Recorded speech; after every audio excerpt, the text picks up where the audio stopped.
अस्सलाम वालेकुम नाज़रीन दी हिस्टोरियन कार्नर प्रोग्राम में मां यहाँ तस्वीर संदिलो ऐं मूंसां गॾु आहिनि सेनेटर डॉक्टर करीम ख्वाजा साहब जन। अॼु असांजे हिन प्रोग्राम जो जेको किताबु आहे उहो तारीख़ ते किताबु आहे ऐं जंग आज़ादी वारी जेका तहरीक हुई उन ते किताबु आहे दी last Mughal and the fall of Delhi. Last Mughal हुक्मरान जेको हुयो मुग़लनि जे तसलसुल में आख़िरी जेको हुक्मरान हुयो हिन खिते में उहो हुयो बहादुर शाह ज़फ़र, जंहिंजो ज़वाल जेको आहे 1857 खां पोइ शुरू थियो ऐं दिल्ली जो बि उन सां गॾोगॾु ज़वाल थियो, छाकाणि त अंग्रेज़ फ़ौजुनि जेके काह कई ऐं जेके हमला कया जंहिंमें हज़ारे माण्हू न रुॻो हज़ारे माण्हू क़तलु थिया हुआ, पर जेका दिल्ली जी तारीख़ हुई, जेका तहज़ीब हुई, जेका सकाफ़त हुई, जेको इल्मु ऐं अदब हो, उहो तहस नहस ऐं ताराज ऐं तबाह करे छॾियो हो। वधीक तफ़सीलनि जे लाइ असां डॉक्टर साहब जन खे मौक़ो ॾींदासीं त उहे वधीक ॻाल्हाइनि। जी डॉक्टर साहब, हिकु तारीख़ी किताबु ऐं बहादुर शाह ज़फ़र लाइ चयो थो वञे त हिकिड़ो ॾाढो नफ़ीस माण्हू हुयो पर कमज़ोर हाकिम हुयो। सही महिरबानी तस्वीर साहब। हीअ से विलियम डर्फेल जी किताबु आहे द लास्ट मुग़ल ऐं पाण जे हिस्टोरिकल चैनल में हिन जेको ऑथर आहे विलियम डर्फेल जी हिकिड़ी अॻी किताबु अनारकी करे चुका आहियूं जेका ईस्ट इंडिया कंपनी ते हुई ऐं हिन जूं जेके सो किताबूं ही हिकिड़ो स्कॉटिश राइटर आहे ऐं हिन जी ही जेको आहे सो तमामु सुठो हिस्टोरियन आहे।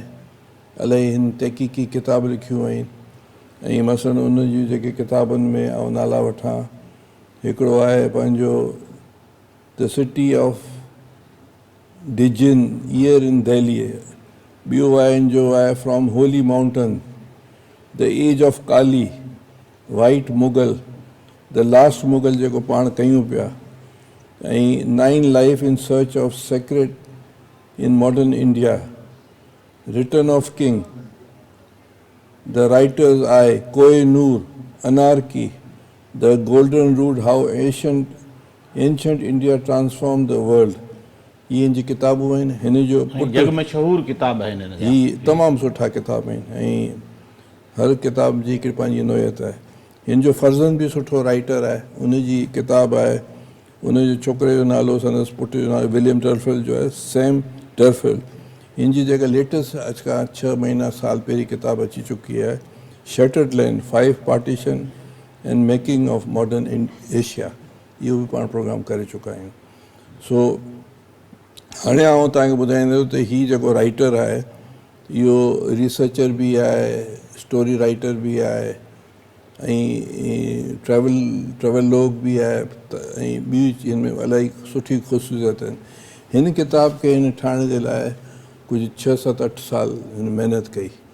मतिलबु हिन डॉक्यूमेंट्स भई जेका लास्ट मुग़ल या मुग़ल जेका ज़वाल जी जेका दास्तान हिन आर्केव्स ऑफ इंडिया मां डॉक्यूमेंट्स हथु कया, उर्दू में, हिंदी में ऐं इंग्लिश में। माना जेको लंडन जे म्यूज़ियम मां बि हथु कई, दिल्ली जे म्यूज़ियम मां बि हथु कई, लाहौर बि आयो हो ऐं कलकत्ता बि वियो हो।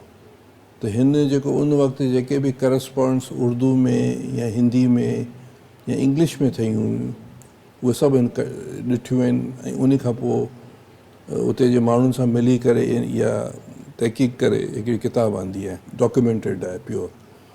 इन में माना ईअं इन कोन कयो त बाबा English Britisher point of view ॾिनो। हिन जेको नेशनलिस्ट हुआ, जेके नेशनलिस्ट इंडियन नेशनलिस्ट या उन वक़्त में त हिकिड़ो ई मुल्क हो, उहो पॉइंट ऑफ व्यू बि ॾिनी आहे, मुसलमान पॉइंट ऑफ व्यू बि ॾिनी आहे ऐं जेके मुस्लिम आबादी हुई ऐं माना हुन हर पॉइंट ऑफ व्यू खे पढ़ियो ऐं हीअ जेका असां किताबु ठाही आहे। सो इहो मुंहिंजो ख़्यालु आहे त तमामु सुठी किताबु आहे, माण्हुनि खे पढ़णु खपे, ख़ासि तौर ते नौजवाननि खे, हर उमिरि वारे खे पढ़णु खपे, औरत मर्द सभिनी खे। हाणे इन में टोटल 12 चैप्टर आहिनि, 500 पेजिस जी किताबु आहे। ऐं मुख़्तसर सॼी किताब खे निचोड़ करे हिन खे प्रेज़ेंट कयां थो। हाणे हिन में जेके शुरू वारा चैप्टर्स आहिनि उन्हनि में मसलन चैप्टर्स शुरू वारा आहिनि chessboard king, believer in infidel, unsea equilibrium, near approach of storm, sword of Lord, the day of ruin and rights, उनका blood for blood, turn for the tide, shoot ever soul, the city of death, last of the great Mughal. तो ये 12 chapters आहिनि, मूं तकड़ तकड़ में पढ़िया आहिनि। हाणे आउं तव्हांखे सॼो मुख़्तसर कयां थो हिन किताब में छा आहे। हिन किताब में इहो ॾेखारीनि था त तक़रीबन डिफेक्टो तौर ते ईस्ट इंडिया कंपनी बंगाल में बि शिकस्त ॾेई चुकी आहे 1757 में। टीपू सुल्तान खे बि उन शिकस्त ॾिनी। अनफॉर्चुनेटली सिंध खे बि उन्हनि कॉन्कर करे छॾियो 1843 में। 1849 में पंजाब बि उन्हनि जे हथ में अची वियो। पंजाब जी माना जेको आहे सो वेंदे खैबर पास ताईं, ठीकु आहे न। ऐं इन अरसे में हिननि अफ़गान वॉर बि विड़ी चुका हुआ, ठीकु आहे।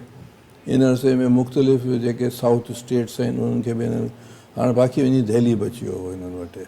उहो ताईं जेके उन एरिया जा दिल्ली जा जेके मुख़्तलिफ़ इर्द गिर्द जेके नंढियूं नंढियूं जेके वेसल स्टेट्स हुयूं उन्हनि ते बि हिननि कॉन्कर करे छॾियो हो।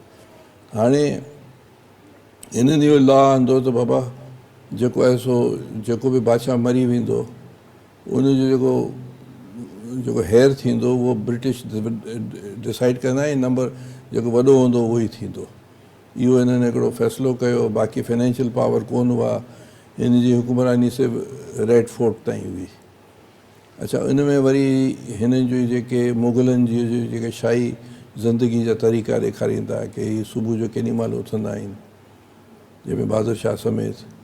ऐं रेड फोर्ट में न रुगो हिन जी फैमिली, हिन जा जेके 16 पुट हुआ ऐं 21 न्याणियूं हुयूं, 20-25 ज़ालूं हुयूं, 20-25 गैर क़ानूनी ज़ालूं हुयूं।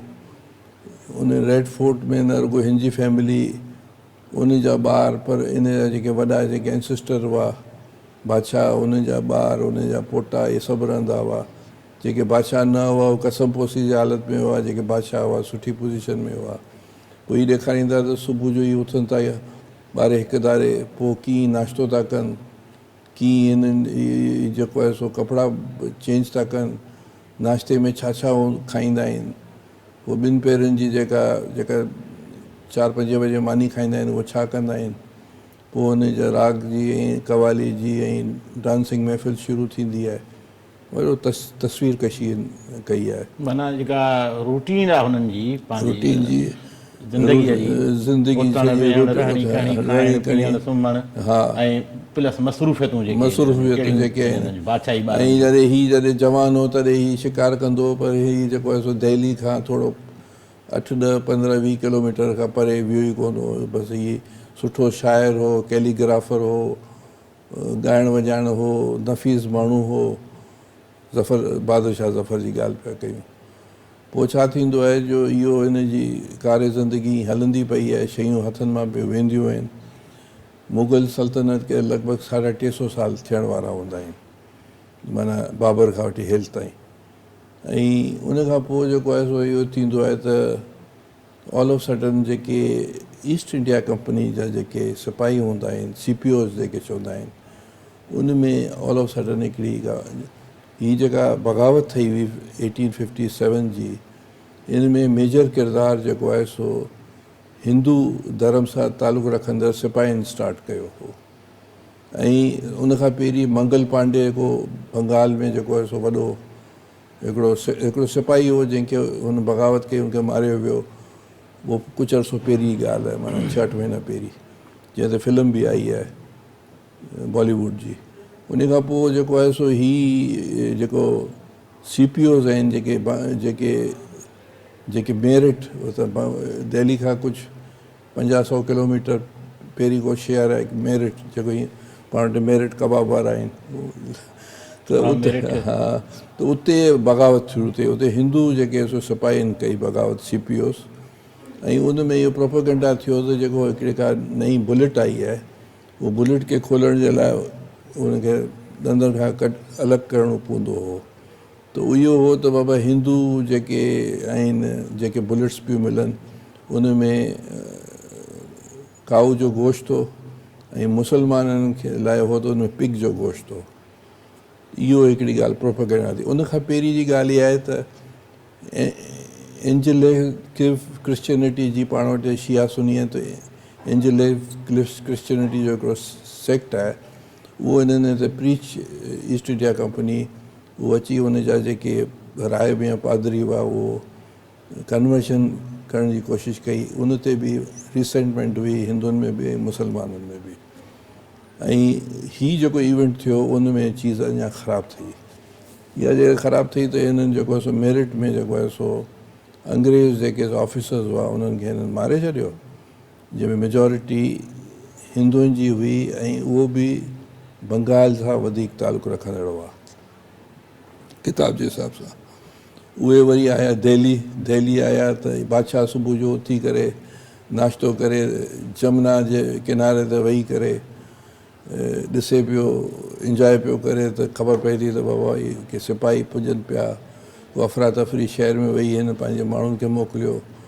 आहिस्ते आहिस्ते ख़बर पई त हीअ जेका बग़ावत थी आहे वॾी। इन द मीन टाइम हिन जी जेका घरवारी हुई, जेका हिन जी चई थी जेका घरवारी, उहो चाहे पई त हिन जो जेको पुटु आहे उहो जेको 8 साल जो अलाए 10 साल जो उहो हुक्मरान लाइ अंग्रेज़नि खे चवंदा आहिनि बैक चैनल के बाबा हू जेको नंबर 1 वारो न थिए। उहो जेको नंबर 1 ते जेको मुक़ररु थिए थो उहो 49 ईयर्स जी एज में गुज़ारे वेंदो आहे ऐं पंहिंजो पोइ वरी नंबर 2 जो टर्न हूंदो आहे। हीअ माई जेका ज़ीनत महल आहे हिन जी घरवारी जो नालो, उहा जेके बैक चैनल अंग्रेज़नि सां पंहिंजे पीउ जे केयर ऑफ उहो हुन सां माना चाहींदी आहे त उहो अनाउंस थिए। उन सिलसिले में उहो छा कंदी आहे त हिकिड़ी शादी पंहिंजे छोकिरे जी कराईंदी आहे, जेको हू चाहे पियो त उहो थिए, हुक्मरान थिए मुंहिंजे मुड़ुस खां पोइ। उहा शादी हिकिड़ी अहिड़ी शादी हूंदी आहे मुग़ल बादशाह उन दौर में जंहिंमें हिन ठीकु ठाकु पैसा ख़र्च कंदा आहिनि, वॾी ताक़त जो मुज़ाहिरो कंदा आहिनि। माई जो ख़्यालु हूंदो त इन मुज़ाहिरे जे करे मुंहिंजो पुटु नामज़द थींदो, पर अंग्रेज़ कोन कंदा आहिनि। ठीकु आहे, हाणे इहा जेकॾहिं बग़ावत जॾहिं शुरू थींदी आहे त जेको आहे सो इहे बादशाह खे वठी ईंदा आहिनि। हाणे हिन जी फैमिली में बि इहो हूंदो आहे त जेका माई हूंदी आहे ज़ीनत महल, हिन जो पीउ या हिन जो प्राइम मिनिस्टर या हिन जो ॿिया जेके आहिनि, उहे चवंदा आहिनि त असां अंग्रेज़नि सां तालुकात रखूं। अल्टीमेटली अंग्रेज़ विन कंदा। बादशाह जेको आहे सो उहो कमज़ोर हूंदो आहे, फ़ैसिलो करे कोन सघंदो आहे। ॾिसंदे ॾिसंदे इहो महीनो जेको आहे सो मई जो महीनो हूंदो आहे जॾहिं बग़ावत थींदी आहे, सेप्टेंबर ताईं हलंदी आहे 4 महीना। इहे 4 महीने में जेका आहे सा इहे सराई जेको आहे सो CPOs जी हूंदी आहे। उहे जेके सिपाही हूंदा आहिनि जेके बग़ावत कंदा आहिनि, अची करे दिल्ली ते पुॼंदा आहिनि, अची करे अंग्रेज़नि खे मारे छॾींदा आहिनि, उन्हनि जी मायुनि खे मारे छॾींदा आहिनि, ॿारनि खे मारे छॾींदा आहिनि, जेके बग़ावत करण वारा हूंदा आहिनि। हीउ बादशाह चवंदो त इहो न थिए। In the mean time in बग़ावत में जेके सो मुस्लिम इंतिहा पसंद बि ईंदा आहिनि, देवबंदी स्कूल ऑफ थॉट जा, उहो चवंदा आहिनि इहा जेका जंग आहे उहो असांजी ब्रिटिश सां बि आहे, हिंदुनि सां बि आहे। त बादशाह चवंदो न, ईअं कोन्हे, जंग जहिड़ा मुस्लमान आहिनि तहिड़ा हिंदू आहिनि। हिन में हिकिड़ो मैसेज आहे त बहादुर शाह ज़फ़र हिकिड़ो सेकुलर माण्हू हो ऐं हुन सदाईं चयो त इहो सेकुलर, ऐं उन ज़माने सेकुलर लफ़्ज़ कोन, सूफ़ी कल्चर हुन रखियो त जंहिंमें हिंदू मुस्लमान ॿई गॾु रही सघनि। ऐं मुस्लिम जेको मुग़ल कल्चर तक़रीबन इहो बादशाहनि जो त ॿिन्ही कम्यूनिटीज़ खे खणी हलिजे, छा जो मेजॉरिटी में त हू आहे। दिल्ली जी आबादी बि ईअं ई त 60% हिंदू आहे त 40% मुस्लमान आहे, या 50% हू आहिनि त 50% हू आहिनि। त हाणे इन में उहे बि एलिमेंट्स जो ज़िक्र आहे त उहे जेके एक्सट्रीमिस्ट एलिमेंट उथंदा आहिनि जंहिंखे हीउ मुग़ल जेको आहे सो कच्छ। पर हिन जी फैमिली में जेको आहे सो इहो हूंदो आहे त हू चवंदा आहिनि त हिन खे जेको आहे सो असां अंग्रेज़नि सां ठही वञूं। पर at the end of the day pressure एतिरो थींदो आहे, बादशाह न कोन करे सघंदो आहे। ऐं हज़ारनि जी तादाद में माण्हू जेको आहे सो दिल्ली में इकट्ठा थींदा आहिनि, पर उहे जेके माण्हू ईंदा आहिनि CPOs जंहिंमें पोइ मुस्लमान बि हूंदा आहिनि ऐं हिंदू बि हूंदा आहिनि, इहे दिल्ली शहर खे लुटींदा आहिनि। इज़तदार वारनि खे इज़त जेको आहे सो माना हुनजी चोरी कंदा आहिनि, हुनजा सामान खणी वेंदा आहिनि, बाज़ारूं लुटींदा आहिनि। त जेके मनी लॉन्ड्रर्स हूंदा आहिनि, जेके व्याजखोर, उहे बि परेशान थी वेंदा आहिनि। जेके कमर्स जो कारोबार करण वारा उहे परेशान थींदा आहिनि। इहा अफ़रा तफ़री जो महीनो हूंदो आहे मुग़लनि जी एडमिनिस्ट्रेशन सुठी कान हूंदी आहे। हिन जा जेके पुट आहिनि 4-5 जेके इन जंग में ज़ाहिर थींदा आहिनि, उन ते हिन कमु रखंदो आहे। हिकिड़ो मिर्ज़ा मुग़ल हूंदो आहे। इन द मीन टाइम हिकिड़ो बख़्त ख़ान जेको हिकिड़ो हूंदो आहे वॾो जनरल, उहो ईंदो आहे, पर उहो फंडामेंटलिस्ट स्कूल ऑफ थॉट सां तालुक़ु रखंदो आहे ऐं उहो बि सुठी जंग विढ़ंदा आहिनि। उन सां गॾु ॿिया बि हूंदा आहिनि। इन द मीन टाइम अंग्रेज़ जेको आहे सो पंहिंजो नेटवर्क जेको आहे सो जासूसी जो नेटवर्क जेको आहे सो इन अरसे में खां शुरू करे छॾींदा आहिनि। उन में हिकिड़े मौलवियुनि खे उहे रखंदा आहिनि जेके बादशाह जे वेझो हूंदा आहिनि ऐं उहे उन्हनि खे सलाहूं अहिड़ी ॾींदा आहिनि जेको अंग्रेज़नि जे फेवर में हुजे अंग्रेज़ कराईंदा आहिनि। उन्हनि जो सॼो नेटवर्क हू फैलाए छॾींदा आहिनि। शुरू वारा 2-3 महीननि में हिननि खे फतेह थींदी पई आहे, हीअ जेके बि CPOs ईंदा आहिनि, पर उनजी जेका नेगेटिव ॻाल्हि इहा हूंदी आहे त हू शहर में जेको लुटमार ऐं हू उनखे कंट्रोल एडमिनिस्ट्रेशन कंट्रोल कान हूंदी आहे, हली कोन सघंदो आहे कमु। नेठि वञी छा थींदो आहे त अंग्रेज़ जेको आहे सो अंग्रेज़ खे किमक किथां मिलंदी आहे। हाणे मिर्ज़ा ग़ालिब जो बि ज़िक्र आहे त मिर्ज़ा ग़ालिब जेको आहे सो इन दरबार में शाइर हो, पर जॾहिं हुन वक़्तु अञा जंग खां पहिरीं ॾिसंदो आहे त हीउ कमज़ोर थींदो पियो वञे। ओहद हिकिड़ी रियासत आहे जेका दिल्ली जे पासे में आहे, उनखे जॾहिं एनेक्स कंदा आहिनि त वज़ीफ़ा बंदि थी वेंदा आहिनि। त पोइ जेको आहे सो मिर्ज़ा ग़ालिब जेका क्वीन विक्टोरिया जे फेवर में शाइरी कंदो आहे त वाह वाह वाह वाह फलाणा, इहो बि हिते ज़िक्र आहे। उन खां पोइ ग़ालिब जो इलाही ज़िक्र आहे त जॾहिं शहर तबाह थी वियो, माना हीउ आख़िर ताईं हुते रहियो दिल्ली में।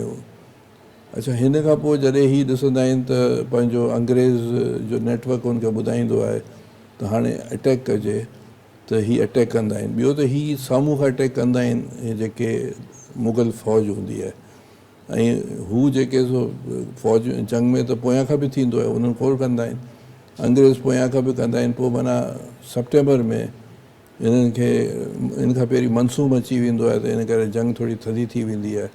मानसून ख़तमु थींदो आहे या ख़तमु थियण वारो हूंदो आहे त हीअ अटैक कंदा आहिनि ऐं पोइ दिल्ली में एंटर थींदा आहिनि। इहे जेके विढ़ंदा ठीकु ठाकु आहिनि। पोइ इहो वक़्तु खां पोइ अची करे अंग्रेज़ अची करे लाल किले ते फतेह कंदा आहिनि। इन द मीन टाइम हुन खां पहिरीं जेको आहे सो बादशाह ज़फ़र ख्वाजा निज़ामुद्दीन औलिया वटि दरबार में वेंदो आहे दुआ घुरणु। पोइ वरी हुमायूं जी दरबार में अची करे लिखंदो आहे ज़ीनत महल, उनजो पीउ ज़ीनत महल जो ऐं हिन जो प्राइम मिनिस्टर, जेके इहे जेके बादशाह खे छॾे करे इहे सभु अंग्रेज़ सां मिलियलु हूंदा आहिनि त बाबा इहे अंग्रेज़ असांजे पुट खे करे छॾींदो, असांखे बख़्शींदो। बहरहाल उन खां पोइ जेको आहे सो जेको आहे सो हीअ जेके मिलियलु हूंदा आहिनि, हिन जो ज़ीनत महल जो पीउ अंग्रेज़ खे इंफॉर्म कंदो आहे, बादशाह उतां ई गिरफ़्तार थी वेंदो आहे। बादशाह जा ॿिया जेके पुट जेके विढ़ंदा आहिनि, मिर्ज़ा मुग़ल ऐं ॿिया, उन्हनि खे उनखे मारे छॾींदा आहिनि अंग्रेज़। हिन जे सभिनी पुटनि खे मारींदा आहिनि। जेके बि रेड फोर्ट में हिननि जी फैमिली जा माण्हू हूंदा आहिनि उनखे मारींदा आहिनि। दिल्ली में वॾो क़त्लेआम थींदो आहे। किमक हिननि खे जॾहिं अंग्रेज़नि खे ज़रूरत हुई त केरु आयो, जो किताब में लिखियलु आहे, हुन में लिखियलु आहे की पंजाब मां माण्हू आया हुआ, पंजाबी सिख आया हुआ ऐं पठान आया हुआ ऐं मुल्तान मां माण्हू आया हुआ, जिन्हनि खे अंग्रेज़नि खे सपोर्ट कई ऐं इहा वॉर हुननि विन कई। ऐं पोइ वरी जेको सो ॾेखारींदा आहिनि त सभिनी ते ट्रायल हलंदो आहे, सभिनी खे फांसी जी सज़ाऊं ईंदियूं आहिनि ऐं हिन ते पोइ आख़िर में केस हलंदो आहे ऐं हिन खे एक्ज़ाइल में बर्मा में मोकिलियो वेंदो आहे, रंगून। ऐं उते ई जेको आहे सो 5 साल रही करे जॾहिं मोकिलींदा आहिनि त ढगे गाॾी में हिन खे विहारींदा आहिनि, हिन जी घरवारी खे, 2 पुटनि खे, हिकिड़ो जाइज़ पुटु हिकिड़ो नाजाइज़ पुटु, जंहिंखे हू चाहे पियो थिए। हिन जी 2-3 जेके उहो जेके मानियूं ऐं ॿिया उन्हनि खे मोकिलींदा आहिनि। और कसम पोसी जी हालत में रही करे 1862 में हीउ जेको लॻभॻि 87-88 जी उमिरि में गुज़ारे वेंदो आहे। हिनजी क़बर बि हू ख़ामोशी सां दफ़नाए छॾींदा आहिनि अंग्रेज़। उन जनाज़े में बि केरु कोन हूंदो आहे। ईअं मुग़ल सल्तनत जो ख़ात्मो थींदो आहे। हाणे हिन सबक़ छा था मिलनि? हिकिड़ो त इहो त हीअ जेके आहिनि सो उन ज़माने में अंग्रेज़ जेको आहे सो इंडस्ट्रियल इनकलाब अची वियो हो। साइंटिफिकली या जेको आहे सो एडमिनिस्ट्रेशन हुनजी सही हुई। हे सुबुह जो सुम्हंदा हुआ वञी करे पंहिंजो 4, 5, 6 बजे सुबुह जो, अंग्रेज़ वरी पंहिंजे सॼो ॾींहुं सुता पिया हुजनि। ऐं हीअ अंग्रेज़ 5-6 बजे उथी कसरतूं कंदा हुआ, प्लैनिंग कंदा हुआ स्ट्रिक। ऐं ॿियो त टेलीग्राफ अची वियो, हिन लाइ टेलीग्राफ वॾी ॻाल्हि हुई त जॾहिं बग़ावत थी वञनि यकदमि किमक जे लाइ लाहौर ऐं पिशावर ऐं कलकत्ता किथे किथे इंफॉर्म करे छॾियो। हिननि जी का टेक्नोलॉजी कान हुई, हुन टेक्नोलॉजी वधीक हुई, हुनजी जेका वेपन्स वधीक हुआ, हुननि जी जेका एडमिनिस्ट्रेशन सुठी हुई, ही जागीरदारी सिस्टम में हुआ। ऐं अञा ताईं उहे जेके उन वक़्त खां इलाही पोइते रहिजी विया हुआ, हू इलाही पावरफुल क़ौम थी वई हुई ऐं हिंदुस्तान जे मुख़्तलिफ़ रियासतनि में उनखे फ़तेह थींदी वई। त इहो हिकिड़ो इहो रीज़न आहे। ॿियो त बादशाह वॾी उमिरि जो हो ऐं हू डिटरमेंट कोन हो जॾहिं इहे हालात तमामु सुठा हुआ। जेकॾहिं पहिरीं ॾींहं खां मे 87 खां वठी करे 1887 खां अगरि हीअ सचाई सां मज़बूती सां बीठो हुजे हा त थी सघे थो अंग्रेज़नि खे शिकस्त अचे हा। छो अंग्रेज़नि पंहिंजी करस्पॉन्डेंस में लिखियो आहे त हिननि जेको अटैक कयो आहे असीं नथा फेस करे सघूं। शुरू में हिनखे सराई हुई, पर हिन जी जेका घरवारी ज़ीनत महल जेका चाहे पई त आउं पंहिंजे पुटु जेको 8-10 साल जो खे आउं कयां। बसि हिनखे बहादुर शाह ज़फ़र खे बि मीरनि वांगुरु घरां लॻी। ऐं ॿी ॻाल्हि आहे त हिन जा जेके बि जेको ब्रिटिश नेटवर्क ठाहियो हो की हुनखे इंफॉर्मेशन मिले पई इंटेलिजेंस जो, उहो हुन मुला हुआ या ॿिया जेके असांजा घर दरबारी मां त हुआ। इंटेलिजेंस सॼी ज़ीनत महल जी मार्फत हुई न, जेको पिण सां शेयर अच्छा, बि ॿी करे जेका ऐं ॻाल्हि हुनजो पीउ हिननि सां शेयर पियो करे। ऐं ॿियो जेको आहे सो हिननि जी का हुते इंटेलिजेंस कान हुई। अच्छा, आख़िर में जॾहिं ही हुमायूं जी जेको सो मक़बरे में लिखियलु हो त बख़्त ख़ान जेको विड़ियो हो उहो हिन वटि आयो। हुन चयो त हाणे जंग पंहिंजी हलंदी, लखनऊ हलूं था, हीअ हाराए विया आहियूं, लखनऊ में विढ़ंदासीं, उते खटी वेंदासीं। सॼे हिंदुस्तान में बग़ावत लॻी पई आहे। उते वरी इन्हनि ई माण्हू हिन जी घरवारी ऐं इन जो प्राइम मिनिस्टर घरवारी जो पीउ उन्हनि रोकियो ऐं अंग्रेज़नि खे इंफॉर्म कयो। उनखां पहिरीं इहे फ़ैसिलो करे कोन पियो सघे। हिस्टोरियन अञा तीअं अकबर हिन खे चवनि था त हीअ जेको आहे सो जॾहिं जंग हली पए त हीअ जेको आहे सो हिन जी फैमिली अंग्रेज़ सां लह विछड़ में हुई, बैक चैनल डिप्लोमेसी पे कई। ऐं हीअ डिटरमेंट कोन हो। डिटरमेंट अगरि हुजे हा त थी सघे थो भई उहो ॿिए पासे वञे हा। त हिन में जेको विल पावर न हुयो हिन विल में। पावर कोन हो। ऐं हिन में इहो ॾेखारीनि था त हीअ त ईमानदारी सां लिखियो आहे, हर पॉइंट ऑफ व्यू ॾिठो आहे। ॿी ॻाल्हि जेका ॾिसो न, हिन जंग खां पोइ छा थियो। ॾिसो हिंदुस्तान में जेको हिकिड़ो कल्चर हिननि डेवलप कयो हो, सूफ़ी कल्चर, जंहिंमें हुननि हिंदू मुस्लमान खे इकठे पिया हलियो, उहो तहस नहस थी वियो। हिन में हुननि अंग्रेज़नि ॾिठो त हिंदू ऐं मुस्लमान सोल्जर्स इकठा थी विया, उनजो हुननि तोड़ कयो। अॻिते हली करे 2 नेशन थ्योरी आई, या सर सैयद अहमद ख़ान आयो जंहिं चयो त बाबा कांग्रेस में न वञो, हिंदुनि सां साथ न ॾियो। त हाणे इहे सभु प्रमोशन आहे अंग्रेज़ जी। उनखां पोइ तव्हां ॾिसो त हीअ जेको पंहिंजो जेको नफ़रत देवबंदी जेको फंडामेंटल स्कूल ऑफ थॉट जेको चए पियो त इस्लाम खे प्योर जेसिताईं न थींदो तेसिताईं कुझु कोन थींदो, इन वजह सां हिंदू ऐं मुस्लमान तफ़रक़ो बि वधियो, विदिन मुस्लमान तफ़रक़ो बि वधियो। वरी तव्हां ॾिसो त दिल्ली में फ़सादात बि थिया हुआ शिया सुन्नी जा। त इहे सभु अच्छा, पोइ वरी अंग्रेज़नि जॾहिं फ़तेह कयो त जेका बि निशानियूं हुयूं, जेके बि चीज़ूं हुयूं मुग़लनि जी, उन्हनि तहस नहस करे छॾियो, माण्हुनि खे बि मारे छॾियो ऐं हर चीज़ तहस नहस करे छॾी। ऐं हिन जो जेको हो कमांडर इन चीफ हो चयो त हिनखे दिल्ली खे इरेज़ करे छॾियो। त इहे हालतूं हुयूं ऐं सॼो हिननि ब्लेम मुग़लनि ते कयो, पर मुस्लमाननि ते बि कयो। इहे हालतूं हुयूं। ऐं इन सॼे पीरियड में जेको हीअ लिखे थो त Ghalib was staying there in Delhi, Ghalib उते रहियल हो। ऐं गालिब जी शाइरी हुन लिखी आहे त जेको हर रोज़ु जेका तबाही, खून ख़राबो, लुटमार ॾिसे पियो, उनजो बि ज़िक्र कई आहे। त जेका कसमपोशी हालत में जेके बहादुर शाह आख़िरी 4-5 साल उते गुज़ारिया, केरु सुञाणंदो ई कोन हो। हालांकि हू उन ज़माने में बर्मा इंडिया जो हिसो हो ऐं ही उते हुकुमरान बि रहिया आहिनि। त ऐं उनजी क़बर हुननि अहिड़ी ठाही जो 1900 समथिंग में ख़बर पई त हीअ बहादुर शाह जी क़बर आहे। माना इहा सॼी हुन हालतूं।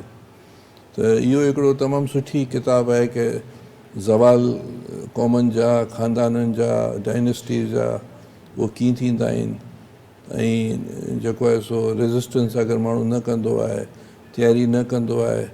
मसलन जॾहिं हीअ जंग बि हली त हुननि संदसि मिर्ज़ा मुगल चयो त बाबा असांखे पैसे जी ज़रूरत आहे, त हिन वटि पैसा कोन हुआ त फ़ौजियुनि खे ॾेई सघनि या पघारूं ॾेई सघनि। पर इहो हिकिड़ो गोल्डन चांस हो जेको हिन मिस कयो ऐं हिस्ट्री में किताबूं अचनि पियूं। पर इहा तमामु सुठी आहे माण्हुनि खे सम्झण जे लाइ। तारीख़ छा जा असरात सॼे सब कॉन्टिनेंट में थिया। वॾी महिरबानी डॉक्टर साहिबु प्रोग्राम जो। नाज़रीन, असांजे प्रोग्राम जो वक़्तु पूरो थियो आहे ऐं तमामु ई लाज़वाल शानदार तारीख़ ते जेका आहे सो किताबु हुयो, जंहिं ते डॉक्टर करीम ख्वाजा साहिब जन पंहिंजो तबसरो पेश कयो। वरी ईंदड़ जुमे ते कंहिं नए किताब सां हाज़िर थींदासीं। तेसिताईं ॾींदा इजाज़त। अला भाई।